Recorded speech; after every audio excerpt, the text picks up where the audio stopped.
Hoje, galera, mais um filme completo aniversário. O Massacre da Serra Elétrica, o remake de 2003, completa 20 anos. Esse é um dos meus filmes favoritos e, pra mim, esse é o melhor filme da franquia. E eu revisitei este filme maravilhoso e resolvi trazer a crítica aqui para vocês, galera. Infelizmente, né, o filme não tá disponível em nenhum streaming nem nada, mas eu tenho ele na minha coleção. Essa versão aqui é maravilhosa da Obras Primas. Tem livreto, tem cards, tem até mesmo um imã de geladeira. É sensacional, galera. Então eu revisitei esse clássico e vou trazer então minha crítica aqui pra vocês. Então meu nome é Breno Bicalha, sejam bem-vindos ao canal de terror. Bora então quebrar a quarta parede sobre o Massacre da Serra Elétrica de 2003, este remake.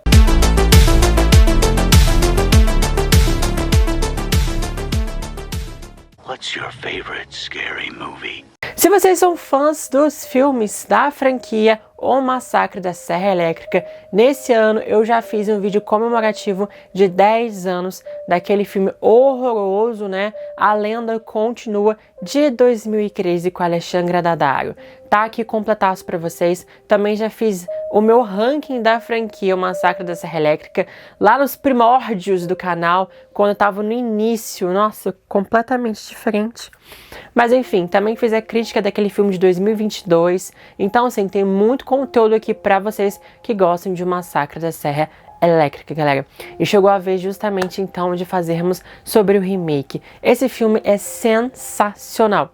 Eu lembro quando assisti na época que foi lançado, aquela época dos locadores que eu já falei pra vocês aqui, que eu fui explorar justamente, né, o gênero de terror na locadora. Eu devo muitas locadoras por gostar de terror, né, por expandir, assim, o contato que eu tive com vários filmes, vários gêneros, várias décadas. Então, foi sensacional. Eu lembro quando assisti esse filme, eu fiquei extremamente traumatizado, mas eu me apaixonei com toda certeza, galera. E é muito interessante quando esse filme começa, galera, que tem aquelas filmagens falsas, né, dos policiais na cena do crime. E ali justamente tratavam como se fosse algo real, como se algo realmente aconteceu. E ali tá falando, né, baseado em fatos reais. Eu falei, meu Deus, não acredito que isso realmente aconteceu. E ali parece que eu fiquei mais traumatizado ainda com o filme, né. Obviamente, depois de um tempo, eu descobri que não era baseado no serial killer Ed Gein, era somente isso, algumas questões ali, mas que na íntegra aquilo realmente não aconteceu. Aí eu fiquei um pouco assim, menos traumatizado, digamos, né, com este filme, mas é muito interessante justamente porque esse prólogo, então, já conta que coisas horríveis vão acontecer. E ali justamente depois que nós vamos conhecer os nossos personagens, a gente já sabe que eles vão sofrer vários e vários infortúnios e a gente fica com aquela tensão, com aquela antecipação das coisas horríveis a acontecerem com eles, né, galera? Então acho muito interessante que já vai justamente colocar o tom deste filme bem macabro mesmo. E ali justamente nós conhecemos esses 5 jovens que estão fazendo uma viagem até um show. E ali no meio dessa viagem, então, eles encontram uma mulher completamente assim, desolada, traumatizada no meio da estrada e resolvem dar uma carona para ela. E ali selou justamente o destino macabro que eles vão passar durante o filme inteiro. E ali eles perguntam sobre ela não responde, ela fica balbuciando, visivelmente traumatizada com alguma coisa que aconteceu. E ali quando eles vão adentrando no território, ela vê uma imagem ali que ela já tinha visto anteriormente, fica completamente assim, com muito medo, assustada, tira a sua própria vida e ali justamente que as coisas vão piorando cada vez mais. O grupo então meio que fica se dividindo, uns acham que deve justamente deixá-la para trás e ir embora e outra parte do grupo acha que deve contactar o xerife, a polícia e dar um fim digno a ela.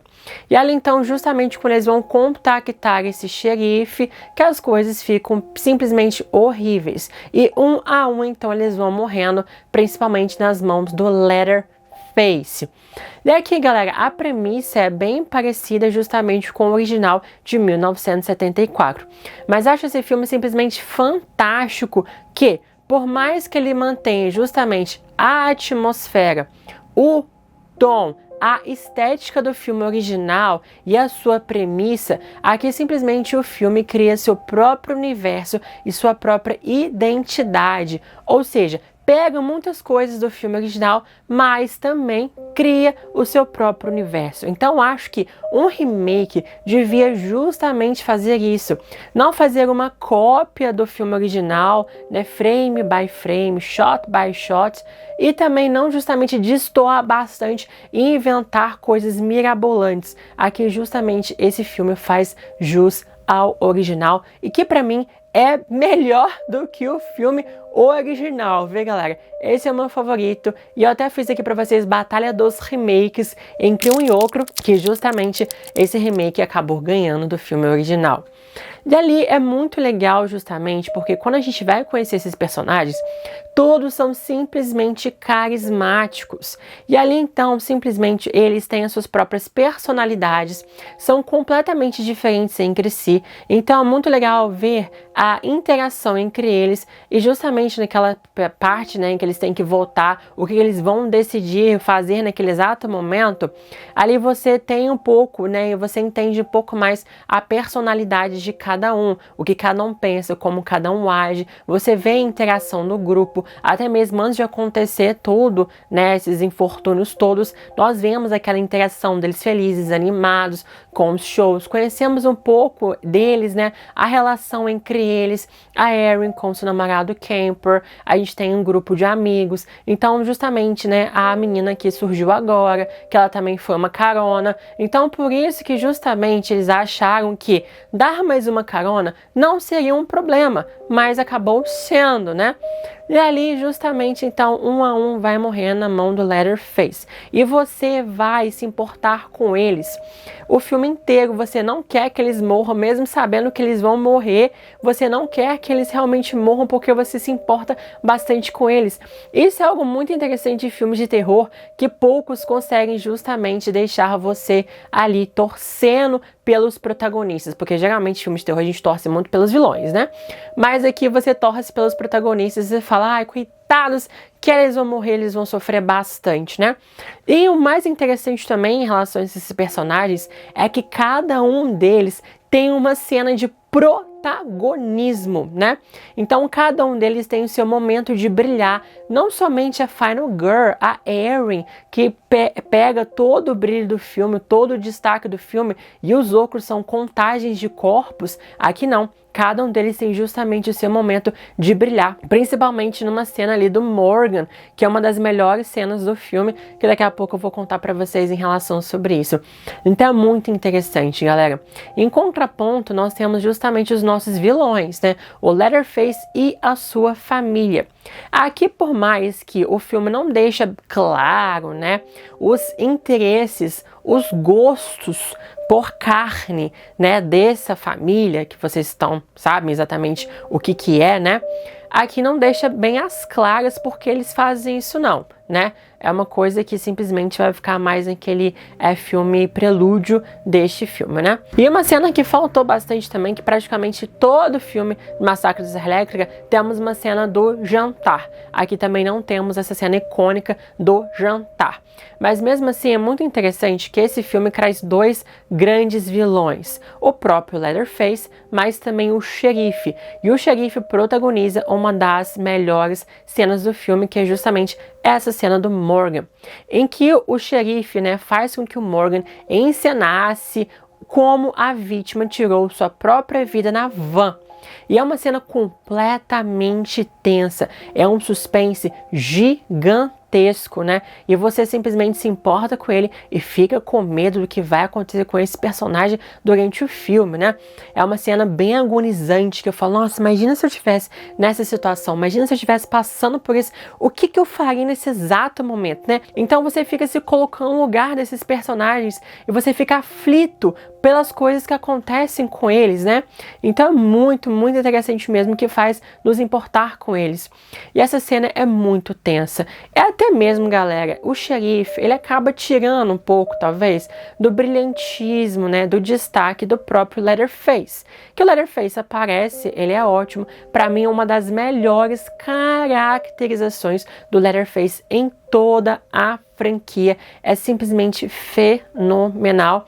Aqui também uma coisa muito interessante, que expande um pouco mais a própria família no modus operandi.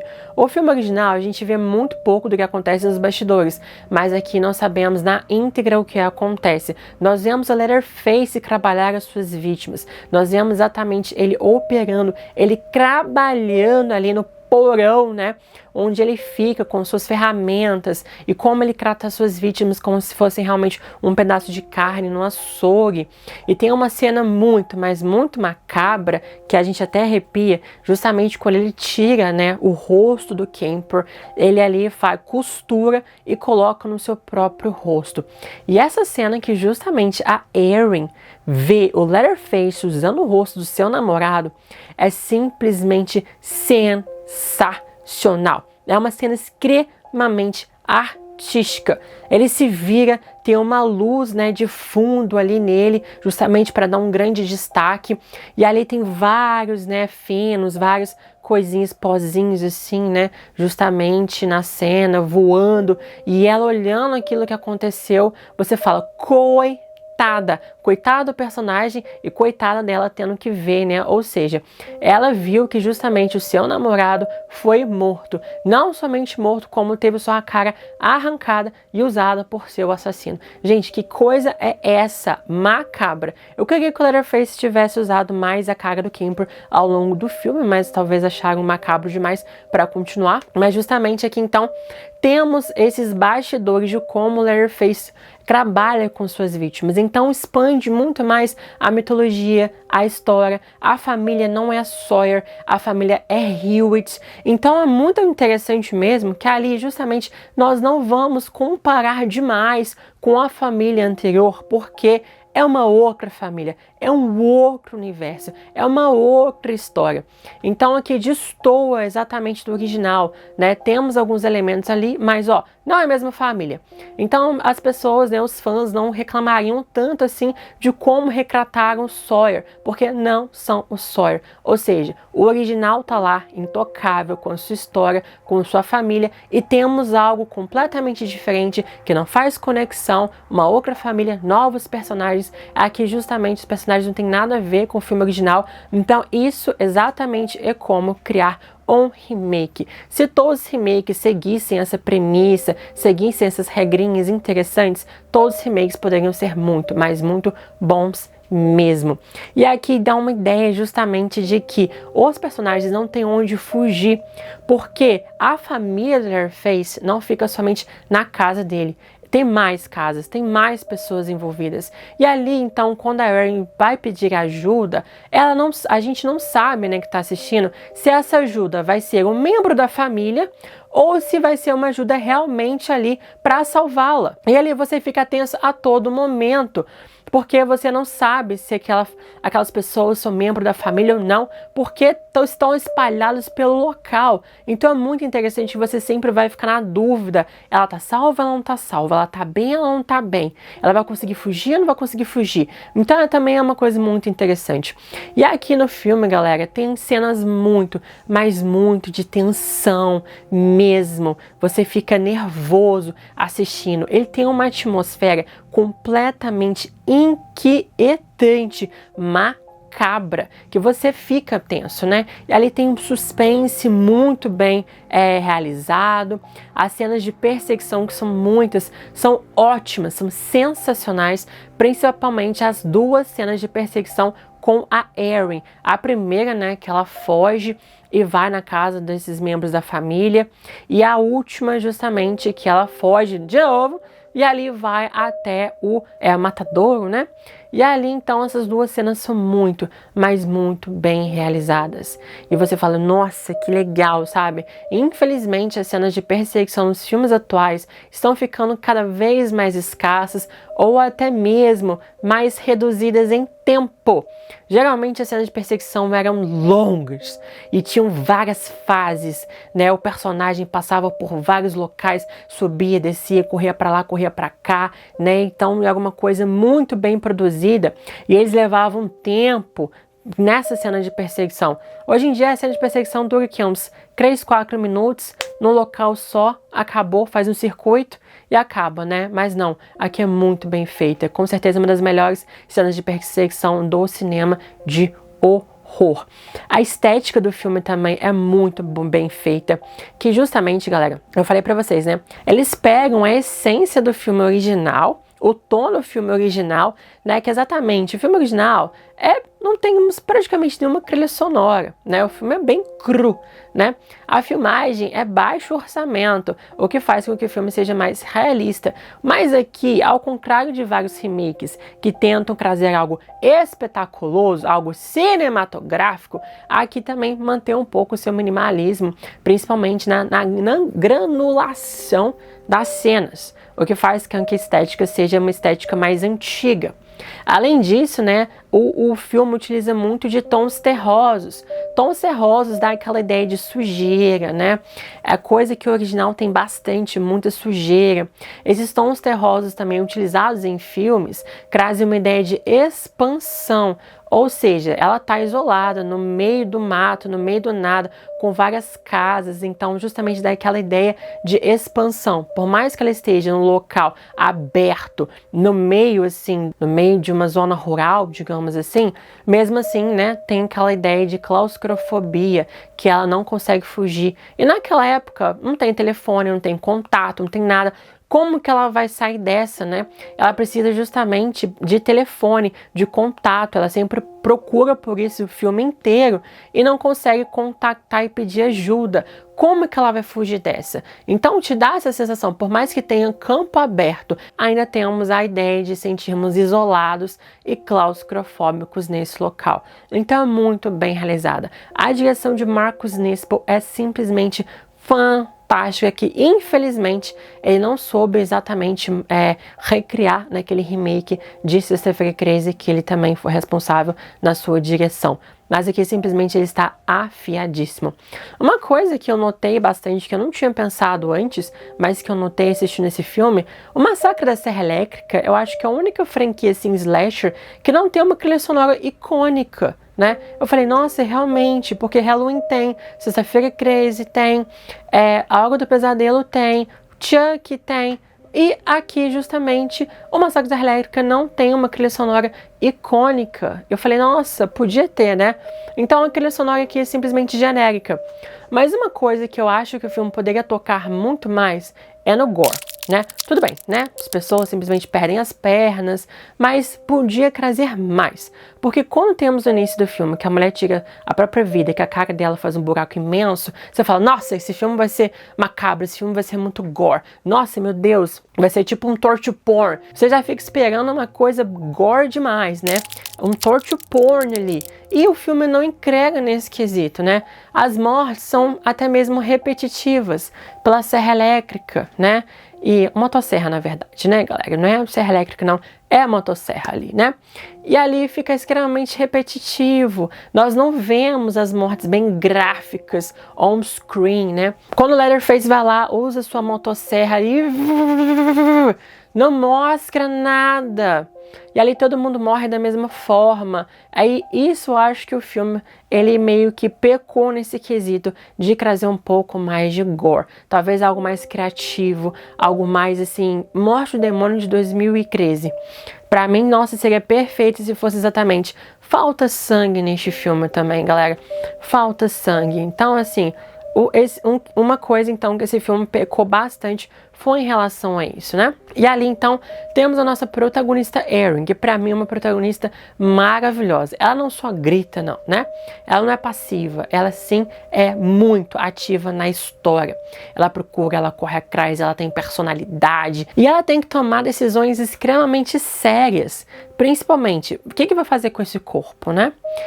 E quando o amigo dela, o Andy, pede pra ela matar ele, para justamente ele não sofrer mais, e ela tem que fazer isso, é de tocar o coração.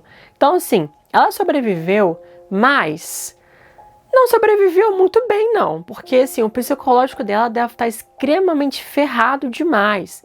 Mas ela é maravilhosa, né? Ali ela faz praticamente tudo sozinha, ela não tem tanta ajuda assim não. Então ela consegue lidar com as situações sozinha.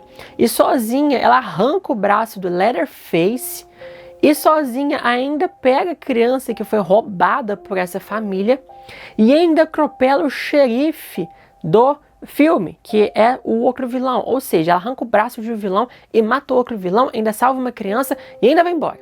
Viva, né? Então você fala, nossa, ela é maravilhosa, né? Ela conseguiu esse feito todo praticamente sozinha. Então é muito interessante, é uma ótima Final Girl, mas justamente por eles terem matado um dos vilões, o outro vilão perdeu o braço, que ele precisa do braço para poder usar a motosserra. Ali a franquia não tinha onde ir mais. Então foi também uma decisão burra de fazer isso, né, com os vilões, né? Porque ali não tinha onde ir. Tanto que o outro filme de 2006 é o Massacre da Serra Elétrica, o início, se passa antes. Porque se passar depois, não tem mais o que fazer. A polícia foi lá no local, apreendeu o local, então não tem como ter uma continuidade. Então foram meio burros nessas escolhas justamente porque é um universo que podia ser revisitado, podíamos ter tido mais e mais sequências desse filme que foi um grande sucesso na época, é um ótimo remake, é um filme que eu gosto demais, é maravilhoso, é simplesmente fantástico, as atuações são incríveis, então o filme realmente é muito, mas muito bom mesmo. E aqui, galera, eu dou 9 claquetes de 10, porque justamente, né, falta um pouco mais de gore, falta um pouco mais de violência neste filme, por mais que tenha, mas o filme é muito sólido, é muito bom. O melhor filme da franquia O Massacre da Serra Elétrica, com toda certeza. Então é isso, galera, comentem aqui o que vocês acham desse filme, vocês gostam, vocês não gostam, né? Eu acho que muita gente gosta, né? Mas vocês preferem esse do que o original? Comentem bastante aqui que eu quero muito saber a opinião de vocês. Então dê um like nesse vídeo, o like de vocês é muito, mas muito importante para poder impulsionar meu canal, meu vídeo, meu trabalho, mais pessoas me conhecerem, conhecer o canal, né? Me ajuda bastante. Se inscreva aqui no canal se vocês não são inscritos, é um canal de terror, temos muito, mas muito conteúdo mesmo. Estamos no 31 dias de Halloween parte 2, com muito conteúdo bem legal aqui para vocês, e ativa o sininho para não perderem futuros conteúdos, e assista os outros vídeos, galera, o ranking de Massacre de Serra Elétrica, o review, né, minha crítica do filme de 2022 e do filme de 2013, estão muito legais, galera. Ó, e não liguem não, porque alguns deles era bem no início do canal, que era chroma key, que era uma coisa bem assim, arcaica, digamos, né? Mas enfim, faz parte da história do canal. Então é isso, galera, até os próximos vídeos e próximas críticas. Subscribe, damn it!